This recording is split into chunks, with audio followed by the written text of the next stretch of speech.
Captain Jake Morrison stood on the bridge of the UNS Horizon as the ship dropped out of hyperspace. The stars around them shifted from streaks of light back to normal points in the darkness. Jake had made this jump hundreds of times, but something felt different this time.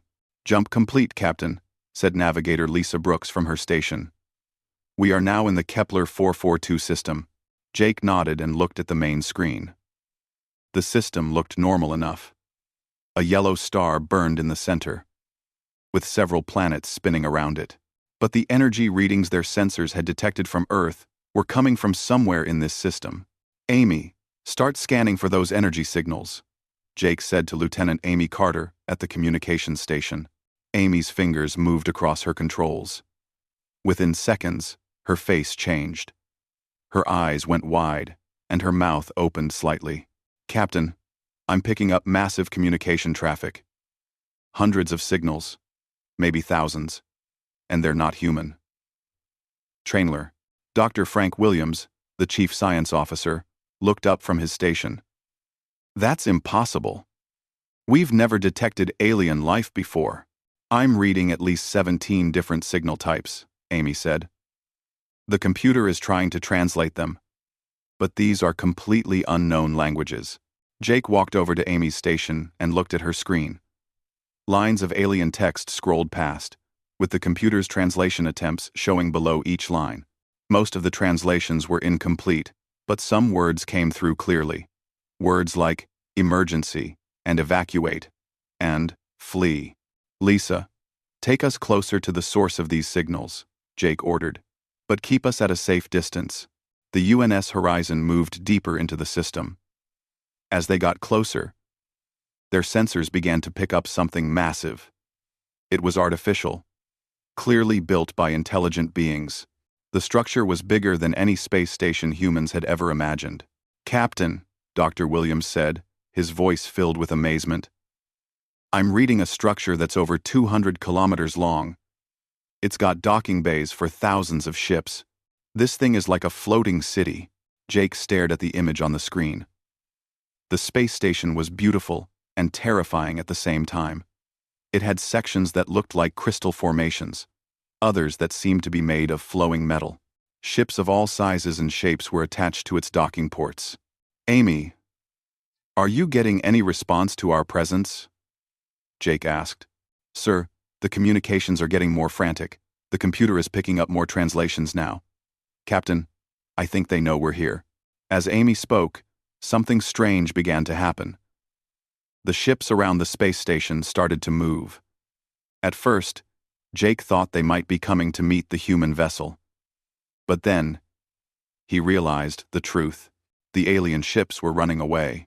"Lisa, are our weapons powered up?" Jake asked. "No, sir. All weapons are offline.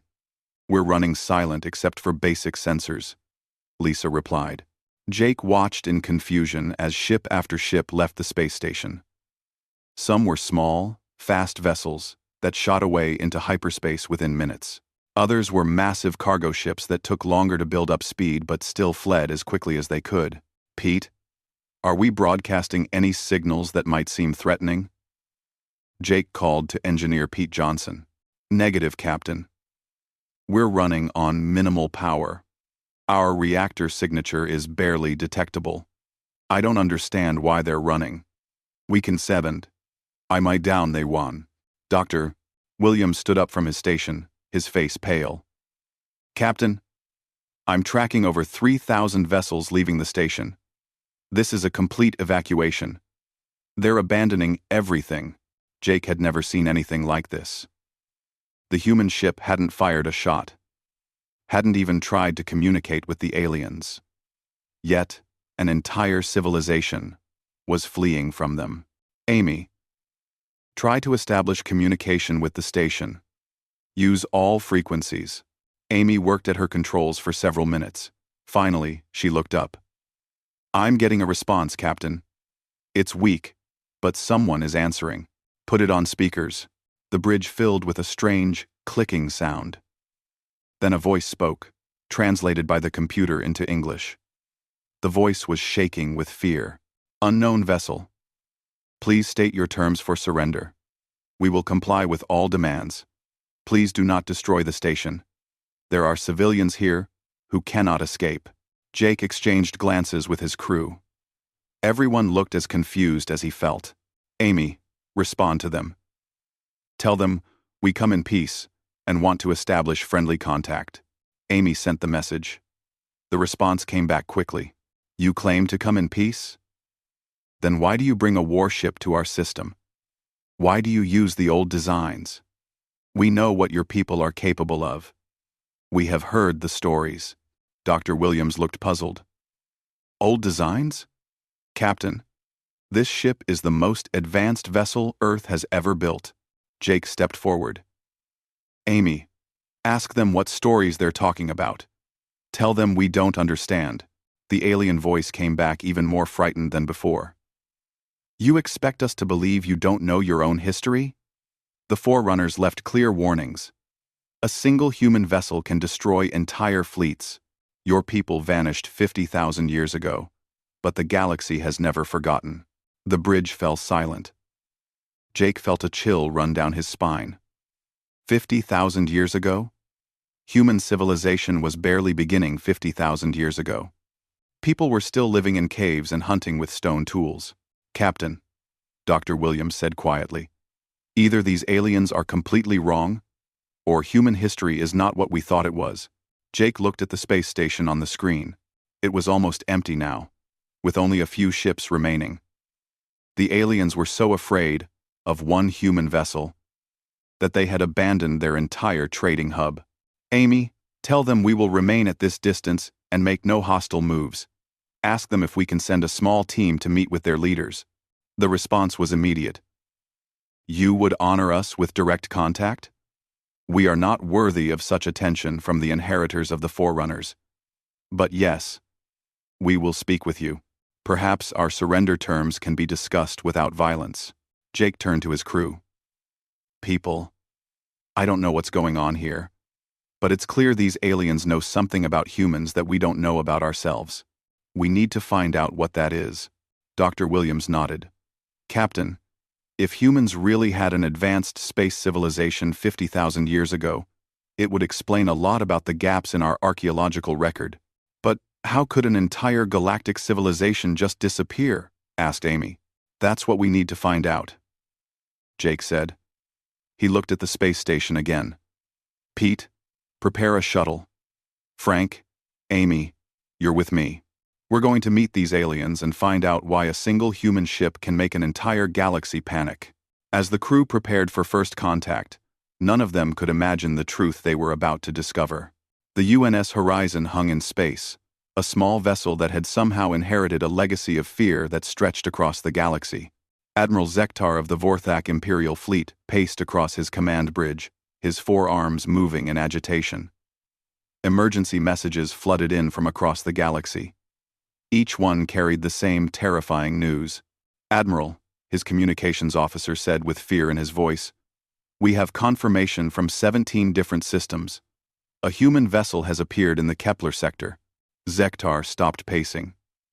His people had fought wars across the galaxy for thousands of years. They had faced dying stars, black holes, and the worst enemies the universe could offer. But nothing had ever frightened him like this news. Just one vessel? Zektar asked. Yes, sir. The reports all say the same thing. A single ship, relatively small, using primitive fusion drives. But the energy signature matches the old records perfectly. Zektar looked at the tactical display, showing the positions of his fleet. 300 of the most powerful warships in the galaxy, each one capable of destroying entire planets. Yet he knew that if this was truly a human vessel, his entire fleet might not be enough. Send word to all Vorthak colonies. Begin evacuation procedures immediately. If the humans are returning, nowhere is safe. Meanwhile, Captain Jake Morrison guided the shuttle toward the alien space station. Dr. Williams sat next to him, constantly checking his sensors. Amy Carter worked on the translation programs, trying to improve communication with their hosts.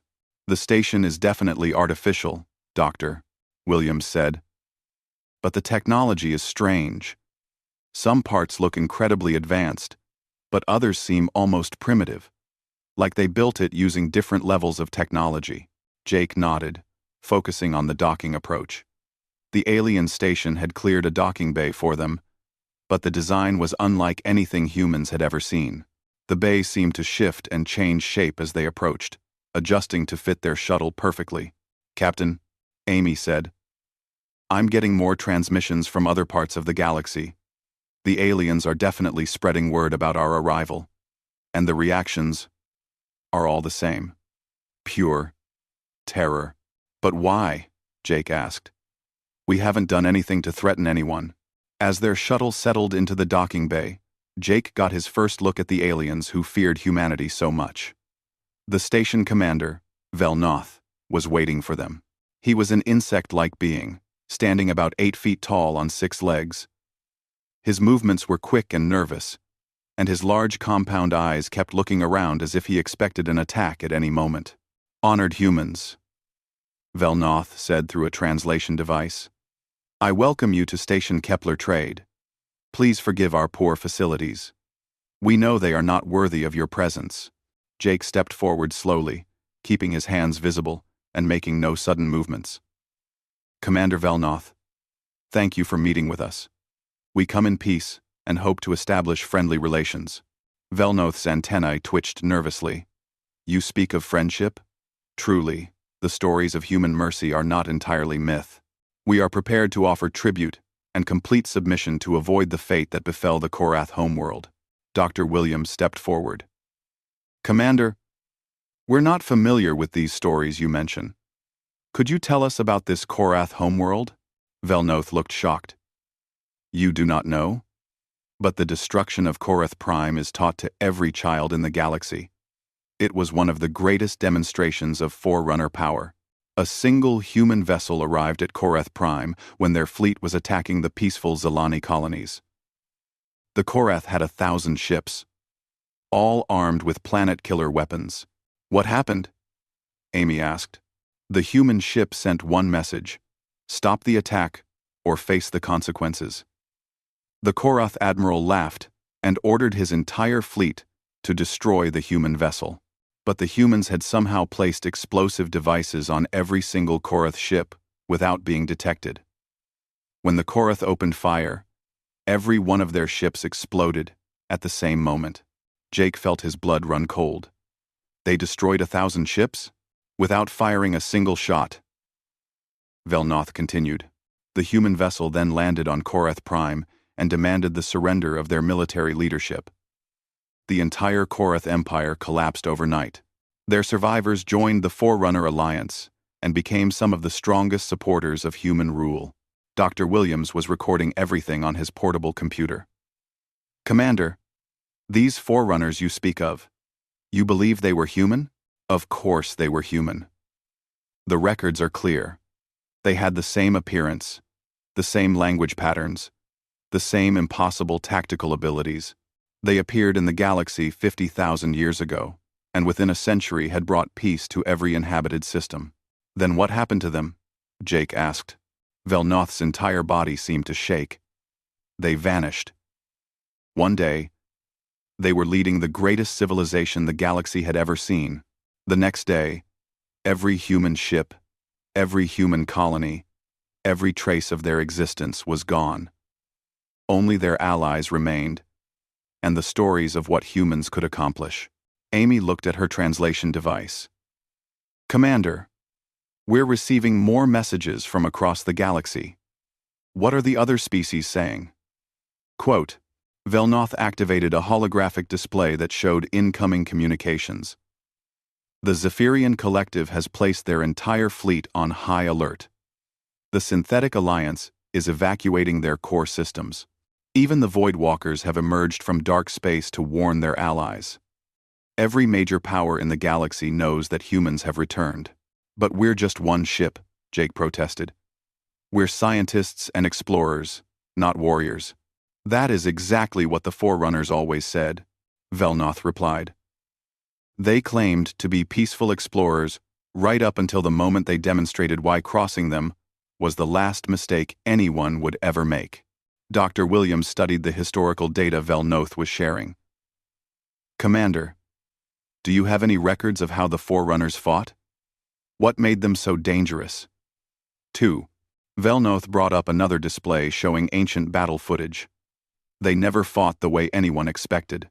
Traditional tactics were useless against them. They would arrive outnumbered 1,000 to 1, and somehow turn the enemy's own strength against them. They used psychology, deception, and impossible strategies that no one could predict. Jake watched footage of a single human ship facing a massive enemy fleet. Instead of fighting directly, the human vessel somehow caused the enemy ships to fire on each other. Within minutes, the entire fleet was destroyed by their own weapons, while the human ship remained untouched. They were not just warriors, Velnoth continued. They were teachers, diplomats, and protectors. They ended wars that had lasted for millions of years. They stopped genocides and prevented the extinction of dozens of species. But they did it all with the constant threat of their incredible military power. Amy looked at more of the historical records.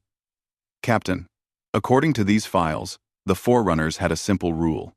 Any species that tried to wipe out another species would face human justice. And human justice was something no one ever forgot. But why did they disappear? Dr. Williams asked. Velnoth showed them astronomical data from 50,000 years ago. There was a great cosmic event near the human homeworld. A gamma ray burst from a dying star. Many scientists believe it forced the humans to evacuate their space territories and retreat to their home system. They probably had to start their civilization over from the beginning. Jake felt pieces of a puzzle clicking together in his mind. And now we're back. Yes, Velnoth said, his voice filled with both hope and terror. The descendants of the Forerunners have returned to the galaxy. The question every species is asking is simple. Will you be the same protectors your ancestors were, or will you be conquerors seeking to reclaim your old empire? Jake looked at his crew. They were all thinking the same thing. Somehow, Earth's history was not what they had been taught. Humans had once ruled the galaxy not through force, but through the fear of force. They had been protectors and peacekeepers, but with the power to destroy anyone who threatened innocent lives. Commander Velnoth, Jake said finally. We need to learn more about our ancestors. Will you help us understand what the Forerunners really were? Our key.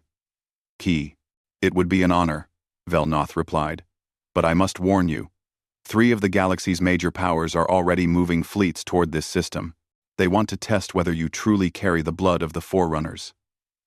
If they discover you are not the warriors your ancestors were, they will not hesitate to destroy you. Jake felt the weight of 50,000 years of history settling on his shoulders. The UNS Horizon was no longer just an exploration vessel. It had become the symbol of humanity's return to the galactic stage, and very soon, they would have to prove they deserved the fear and respect their ancestors had earned. Dr. Kate Adams worked through the night in her small laboratory aboard the UNS Horizon. As the ship's historian, she had never expected to discover that human history was completely wrong. The data Velnoth had shared was forcing her to rebuild everything she thought she knew about her own species.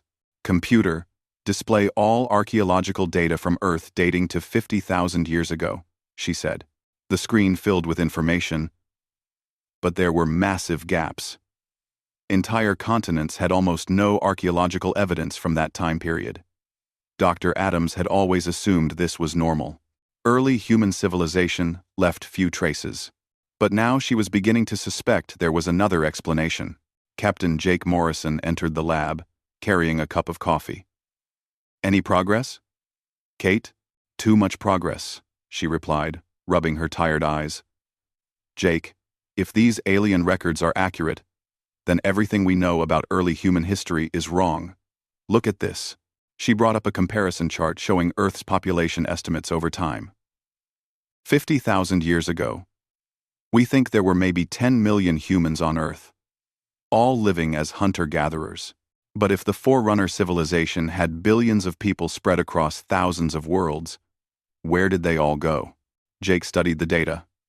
Velnoth mentioned a cosmic event, a gamma ray burst. I've been looking into that. Dr. Adams said. There's evidence of a massive, stellar explosion in our local region, exactly 50,000 years ago. The radiation would have been deadly to any space-based civilization, but it might not have reached Earth's surface if the planet's magnetic field was strong enough. Dr. Frank Williams entered the lab, carrying his portable scanner. Kate, I've been analyzing the energy signatures from the alien technology. You need to see this. Quote, he connected his scanner to the main display. The aliens use quantum field manipulation for faster-than-light travel. It's incredibly advanced. But look at this. The screen showed energy patterns that looked familiar. These quantum signatures match theoretical predictions made by human scientists in the 21st century. It's like the aliens are using technology based on human scientific discoveries. Dr. Adams leaned forward. Frank, what if the aliens didn't develop this technology? What if the Forerunners taught it to them? That would explain a lot, Jake said. Velnoth said the Forerunners brought peace to the galaxy. Maybe they did it by sharing technology and knowledge. Amy Carter's voice came over the communication system. Captain, you need to get to the bridge. We're receiving a priority message from Earth. Jake hurried to the bridge, followed by Dr. Williams and Dr. Adams. Amy was already working to decode the incoming transmission. It's from the Global Space Agency, Amy said. Director Collins wants to speak with you directly. The main screen activated, showing Director Patricia Collins at her desk on Earth. Her face was serious and worried. Captain Morrison, I've been reviewing the reports you sent about First Contact. I need to tell you something that wasn't in your mission briefings. Jake felt his stomach tighten. What kind of something? Director, 20 years ago, we discovered an artificial structure buried under the Antarctic ice. It was clearly not human technology, but it was built for humans to use. We've been studying it ever since. Dr. Adams stepped forward. Director, what kind of structure? A database. Millions of files containing information about space travel, alien cultures, and something called the Forerunner Protocols. We couldn't understand most of it, so we classified the whole project. But your reports about these aliens fearing human ancestors finally make sense. Jake exchanged glances with his crew. Director, are you saying Earth already has evidence of the Forerunner civilization? Not just evidence, Captain. Instructions. The database contains detailed information about dozens of alien species, their weaknesses, their military capabilities, and something called the Human Doctrine of Protection. According to these files, humans had a responsibility to protect weaker species from extinction. Dr. Williams was already taking notes. Director, does the database explain what happened to the Forerunners? Partially. There are records of a massive evacuation operation. The Forerunners detected the gamma ray burst months before it arrived. They had time to move their people, but not their technology or infrastructure. The database was left behind as a time capsule for future human generations. Amy looked up from her station. Captain, I'm detecting 3 large fleets approaching our position. Long-range sensors show Zephyrian, Korath, and synthetic alliance vessels. 44. One here Fenty with Hard. One here Live9. Director Collins heard the report. Captain, the database contains tactical information about all those species. I'm uploading the relevant files now. But I have to warn you, the information is 50,000 years old. Their technology may have changed. Jake watched his screen as hundreds of files downloaded from Earth.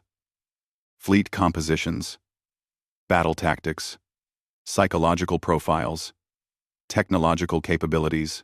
It was like having a detailed military intelligence report on species humanity had never officially met. Director, Jake said, why wasn't I told about this before we left? Because we never believed it was real, Collins admitted. The information seemed too advanced, too detailed. We thought it might be some kind of elaborate hoax or wishful thinking by early human space enthusiasts. But now we know it's all true, Dr. Adams finished. The Forerunners really existed, and they left us everything we need to follow in their footsteps. Pete Johnson's voice came over the intercom from engineering. Captain, I've been going through these technical files from Earth. The Forerunners had plans for upgrading primitive fusion drives using quantum field manipulation. With the right modifications, we could make our ship perform like a Forerunner vessel. Jake looked at the approaching alien fleets on his tactical display. 3 of the galaxy's major powers were coming to test whether humans still deserved their ancestors' reputation. In a few hours, he would have to prove that the descendants of the Forerunners were worthy of the fear and respect their predecessors had earned. Director Collins, Jake said. How long will it take to download all the Forerunner files?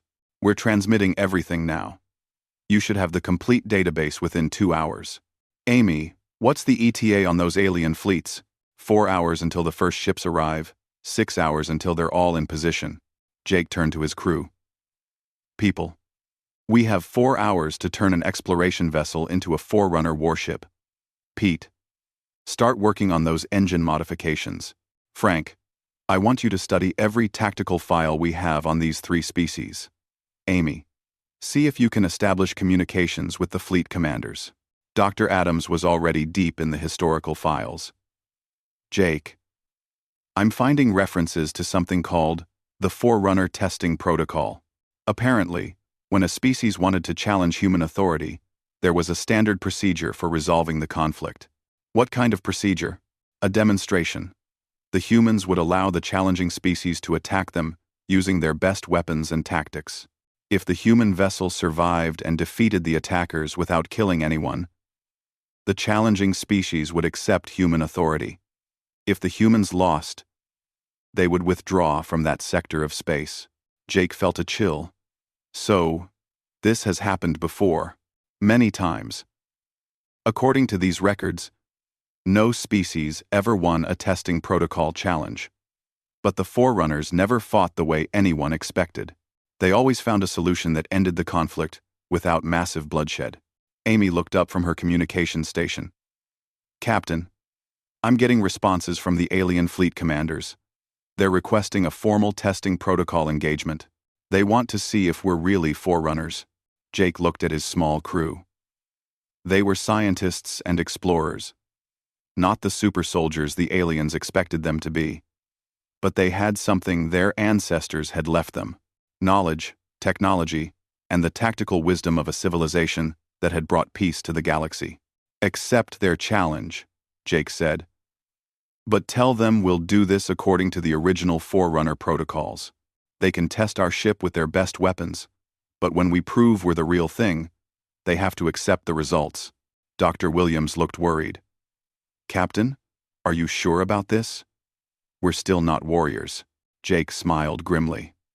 Frank, according to these files, the Forerunners weren't warriors either. They were explorers and scientists who happened to be very good at solving impossible problems. And we're about to prove that some things never change. As the crew prepared for the most important test in human history, none of them noticed the small detail in the Forerunner files that would make all the difference. The ancestors hadn't won their battles through superior firepower or advanced weapons. They had won by understanding that in the vast complexity of the universe, there was always a creative solution that no one else had thought of. The key was being willing to take risks that others would never dare to consider. Admiral Kreshva of the Zephyrian Collective stood on the bridge of his flagship, watching the tactical display with growing concern.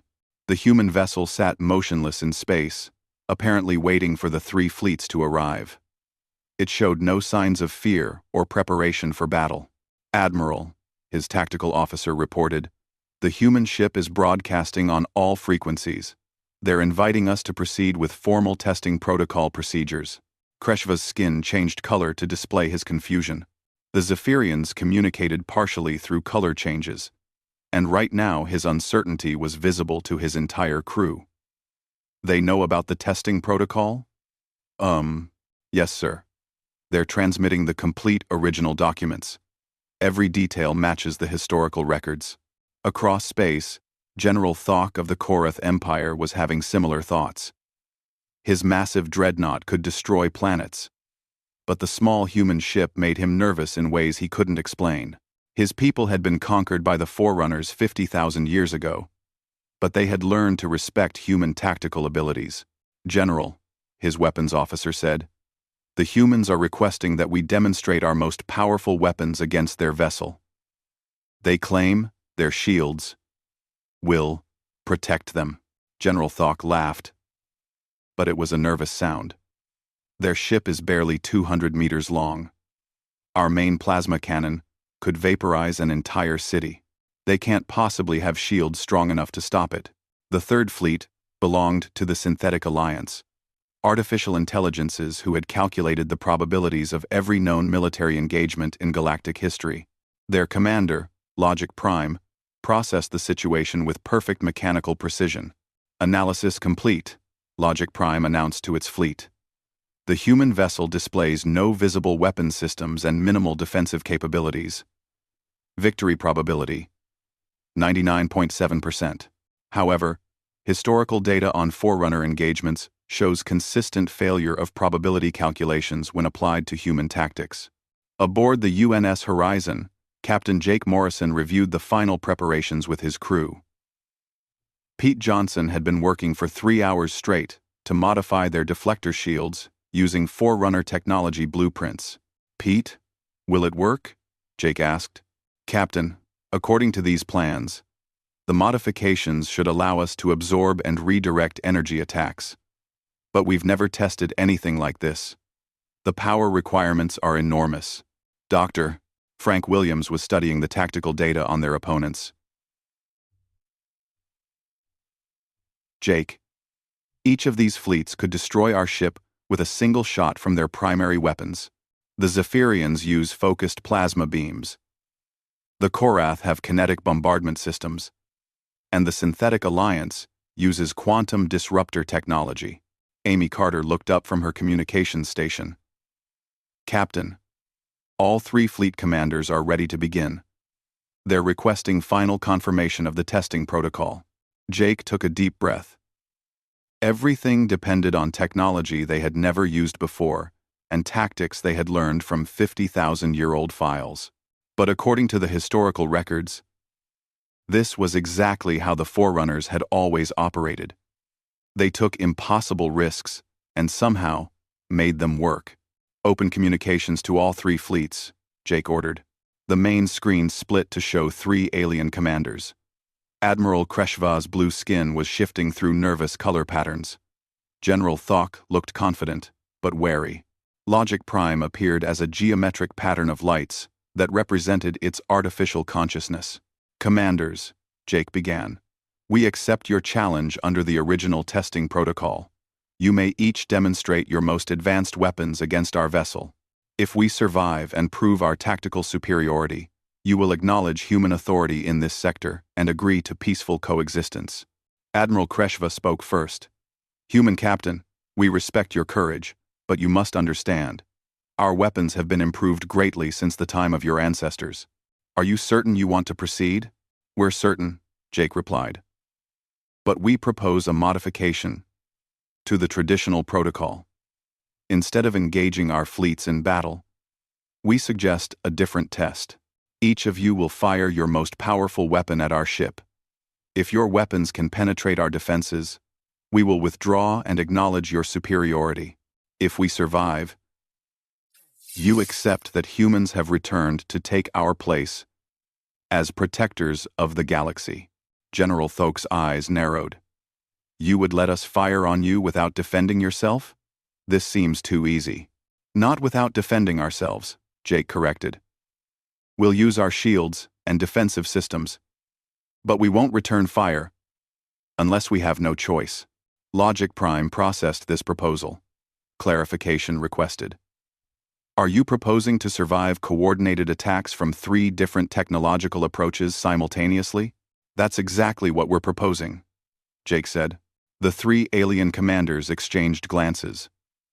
This was more than they had expected. The original testing protocol usually involved elaborate space battles, but the humans were offering to stand still and take their best shots.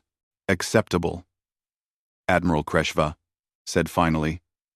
We will fire in sequence, allowing you to face each attack separately. Jake shook his head. No. All 3 fleets fire together. Maximum power, your most devastating weapons. If we're going to prove we're forerunners, we'll do it the same way our ancestors would have. The alien commanders were silent for a moment. Then General Thok laughed grimly. Human Captain, you are either the bravest being in the galaxy or the most foolish. Very well. We accept your terms. The communication ended, and Jake turned to his crew. Positions, everyone. Pete, is the modified deflector array ready? As ready as it's going to be, Captain.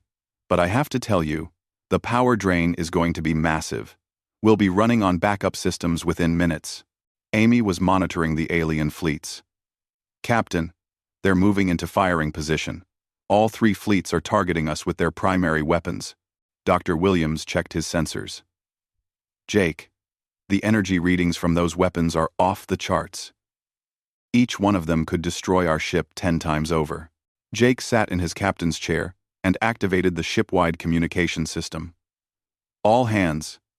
This is the captain. In 30 seconds. We're going to test whether humans deserve our ancestors' reputation. Whatever happens, remember that we're not just representing ourselves, we're representing the future of human relations with the galaxy. 10 seconds to weapons range, Amy reported. Jake looked at his crew. These were good people. Scientists and explorers who had signed up to study distant stars, not face alien weapons that could vaporize them instantly. But they were all at their stations, ready to do their duty. 5 seconds, Amy said. All weapons firing, she announced. The main screen showed 3 different types of energy heading toward the UNS horizon. A blue plasma beam from the Zephyrian fleet, a stream of relativistic projectiles from the Korath dreadnoughts, and a rippling quantum distortion from the Synthetic Alliance ships. Pete's modified deflector shields activated just as the weapons struck. The ship shook violently, and power fluctuations caused lights to flicker throughout the vessel. But something remarkable happened. Instead of being destroyed, the UNS horizon began to glow with absorbed energy. Pete, report, Jake called out over the noise of straining systems. The deflector array is working, but not the way I expected. Instead of just absorbing the energy, it's somehow amplifying and redirecting it. Captain, I think we're about to reflect their attacks back at them. The absorbed energy reached critical levels, and the deflector array released it in 3 precisely targeted beams. The Zephyrian plasma attack was redirected at the Korath fleet, overloading their shields and disabling their weapon systems. The Korath kinetic bombardment was reflected toward the Synthetic Alliance, causing their ship's computer systems to shut down to prevent physical damage. The quantum disruptor energy was sent back at the Zephyrian fleet, creating temporal distortions that left their ships helpless in slow-time fields. Within minutes, all 3 attacking fleets were disabled. Not destroyed, but completely unable to continue fighting. The UNS horizon hung in space, glowing softly with residual energy, completely undamaged. Jake opened communications to the alien fleets. Commanders, as you can see, we have survived your attacks and disabled your fleets without firing a single offensive weapon. According to the testing protocol, do you acknowledge our authority? Admiral Kreshva was the first to respond. His skin showed the blue-green pattern that indicated respect and submission among his people. Human Captain, we acknowledge that you are truly the inheritors of the Forerunners. The Zephyrian Collective accepts human authority and requests alliance with your people. General Thok nodded grimly. The Korath Empire acknowledges defeat. We accept human leadership and ask for the honor of serving alongside the descendants of those who taught us the meaning of true strength. A. Logic Prime's response was immediate. Analysis confirms. Humans demonstrate tactical capabilities consistent with Forerunner historical records. The Synthetic Alliance accepts human authority and requests permission to study human problem-solving methodologies. Jake leaned back in his chair, amazed that the plan had actually worked. Around him, his crew was slowly beginning to realize that they had just done what their ancestors had done for thousands of years. They had faced impossible odds and found a way to win without becoming killers. "Commanders," Jake said, "we don't want authority over you. We want partnership. The galaxy is big enough for all of us to work together. But any species that tries to wipe out another species will face the same justice our ancestors provided." As the alien fleets began recovery operations, Jake knew that the UNS Horizon had accomplished something remarkable. They had proven that humans were back, and they were exactly what the galaxy remembered them to be. Not conquerors, but protectors. Not destroyers, but problem solvers who could find solutions that no one else could imagine. 3 months after the testing protocol, Captain Jake Morrison stood in the observation deck of the UNS Horizon, watching the construction of something that would have seemed impossible just a few months earlier. Dozens of alien ships worked alongside human vessels to build a massive space station at the edge of Earth's solar system. "Captain," Amy Carter said, joining him at the observation window, "we're receiving the final confirmation from Earth. The Global Space Agency has approved the construction of Forerunner Station as humanity's first galactic embassy." Jake nodded, still amazed by how quickly everything had changed. After word spread about the testing protocol results, representatives from over 40 alien species had requested meetings with Earth. The galaxy wanted to welcome humanity back to their rightful place as peacekeepers and protectors. Dr. Frank Williams approached with a data tablet in his hands. "Jake, I've finished analyzing the technology exchanges we've made with our new allies. The Zephyrians have shared their medical advances, the Korath have given us improved materials science, and the Synthetic Alliance has provided computing technologies that will advance Earth's capabilities by centuries." "And what have we given them in return?" Jake asked. "Something they lost 50,000 years ago," Dr. Williams replied. "Hope. Every species we've met has been trapped in the same conflicts and problems for thousands of years. They've forgotten how to find creative solutions to impossible problems. We're teaching them how to think like humans again." Amy's communication device activated with an incoming message. "Captain, we're receiving a priority transmission from Admiral Kreshva. The Zephyrian Collective has encountered a situation that requires human intervention." Jake sighed. This had become a common occurrence.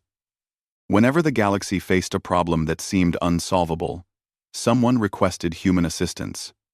"What's the situation this time?" "The Devourers have returned, sir. They're a machine species that consumes entire star systems to build more ships. They appeared at the edge of Zephyrian space yesterday and destroyed 3 colonies before anyone could react." Dr. Williams looked up from his tablet. "The Devourers? I've seen references to them in the Forerunner files. They were supposed to have been stopped by our ancestors."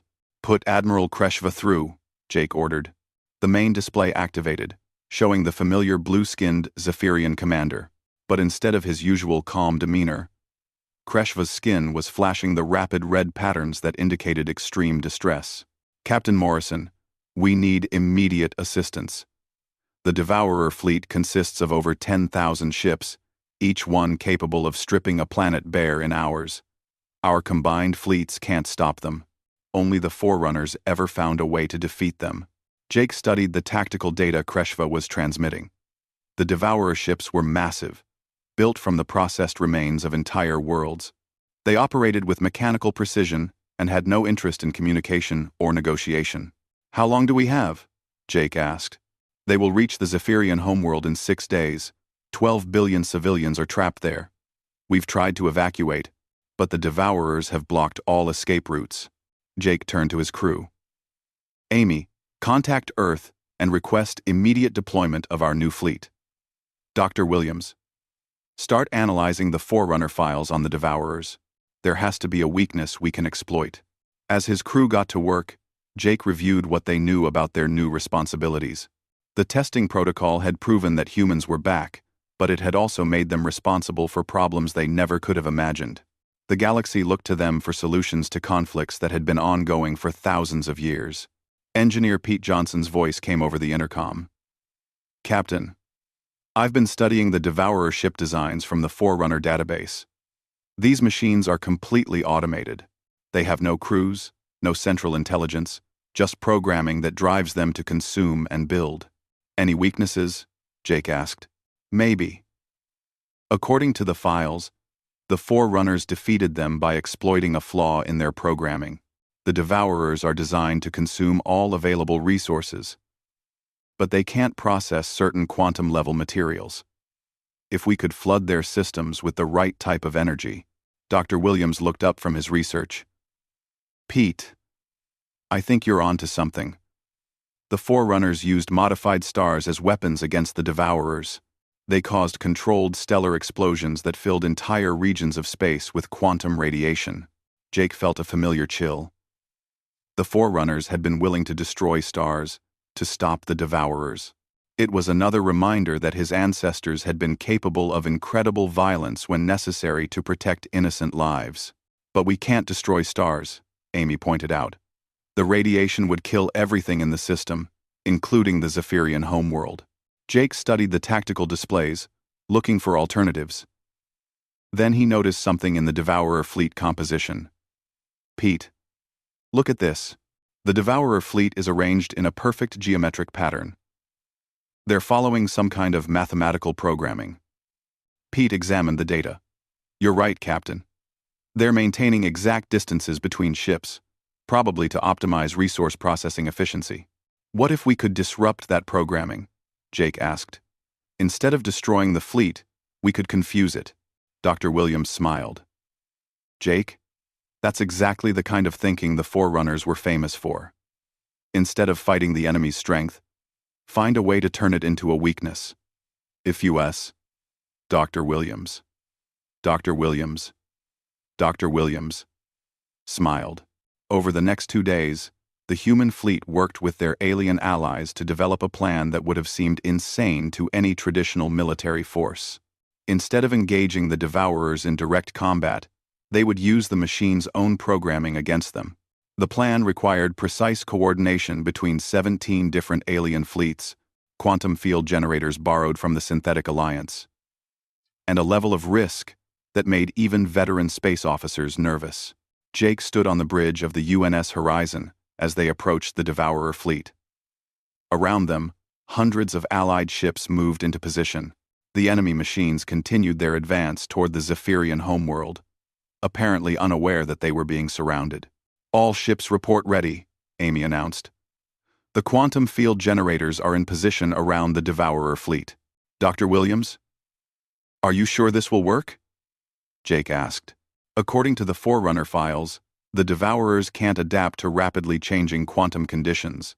If we can create enough chaos in their sensor readings, their programming should force them to stop and recalibrate. Jake took a deep breath. All ships, execute Operation Confusion. 17 different types of quantum field generators activated simultaneously around the Devourer fleet. Each one created a different type of spatial distortion, filling the area with conflicting energy readings and impossible gravitational effects. The result was immediate and dramatic.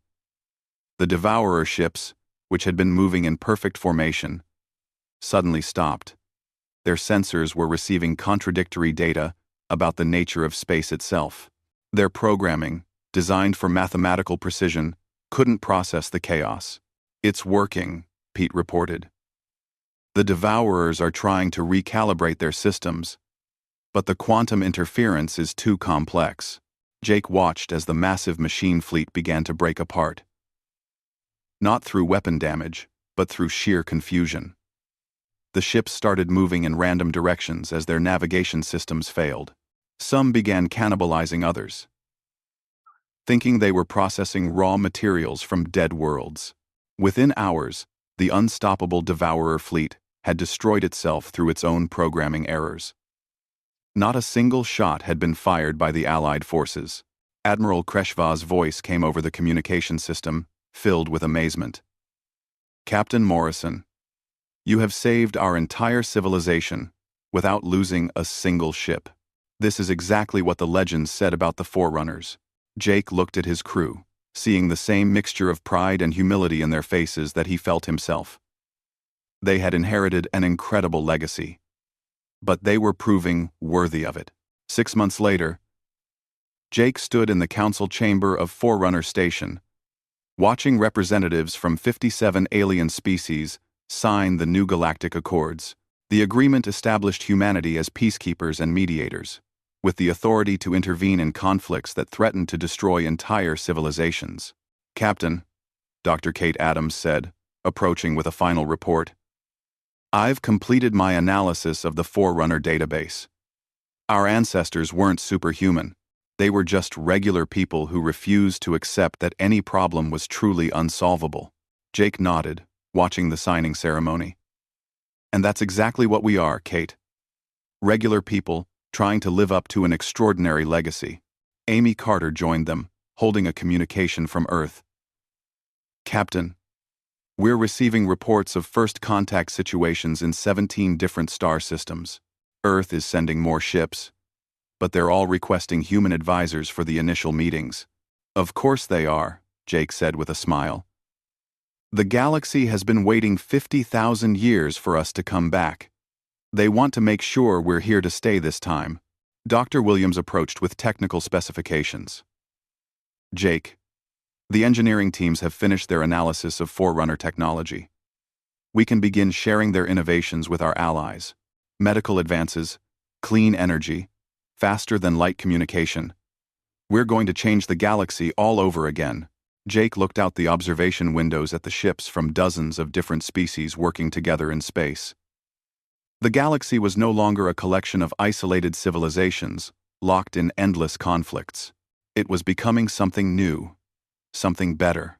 "You know what the best part is?" Jake said to his crew. 50,000 years ago, our ancestors saved the galaxy and then disappeared. The Forerunners are back, and we're going to make sure the galaxy never forgets what humans can accomplish when they work together. As the signing ceremony concluded and the representatives began planning for a future of peace and cooperation, the UNS Horizon prepared for its next mission. Somewhere in the galaxy, there would always be problems that seemed impossible to solve. But as the descendants of the Forerunners had proven, humans had a talent for finding solutions that no one else could imagine. The legacy of the Forerunners lived on, not in the fear of human weapons, but in the hope that human creativity could make the impossible become possible. And for the first time in 50,000 years, the galaxy had reason to believe that a better future was not just a dream, but an achievable goal.